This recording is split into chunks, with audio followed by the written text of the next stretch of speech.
নমস্কার বন্ধুরা, দীপাস কিচেনে আপনাদের সবাইকে স্বাগত। আজকে আমি এই কচুটা ভর্তা করব। আমি সেদ্ধ করে নিয়েছি কচুটা, এবার আমি খোসাটা ছাড়িয়ে নেব।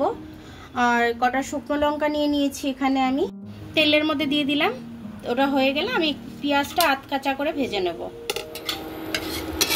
এটা গরম হতে হতে আমি এদিকে কচুটার খোলাটা একটু ছাড়িয়ে নেব। সেদ্ধ করে কচুর খোলাটা ছাড়লে খুব ইজিভাবে কচুর খোসাটা ছাড়ানো হয়ে যায়, তার জন্য আমি খোসা সমেতই সেদ্ধ দিয়েছিলাম। দেখুন লঙ্কাগুলো ভাজা হয়ে গেছে, আমি তুলে নিলাম।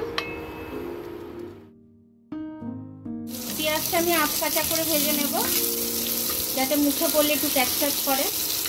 খুব লাল কড়া করে ভাজবো না আমি। পেঁয়াজটা আমার ভাজা হয়ে গেছে, এবার এই পেঁয়াজটা আমি তুলে নেব।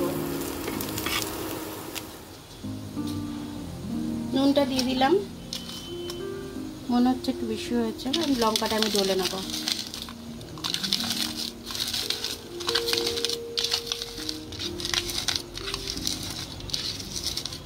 এবার আমি পেঁয়াজটা নিয়ে নিলাম।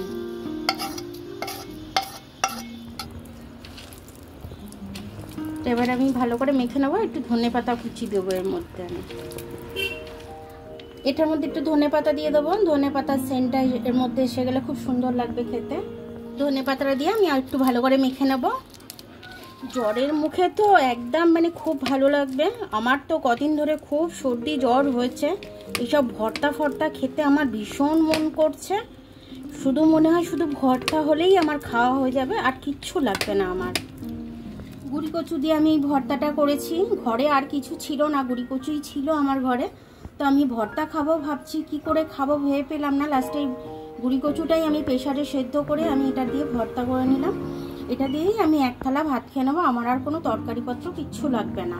আমার ভিডিওটা দেখার জন্য অনেক অনেক ধন্যবাদ। আর আমার ভিডিওটা যদি আপনাদের পছন্দ হয় তাহলে লাইক, সাবস্ক্রাইব, বেল আইকনটা একটু টিপে দেবেন। আর যদি ফেসবুক থেকে দেখেন তাহলে লাইক আর ফলোটা করে দেবেন।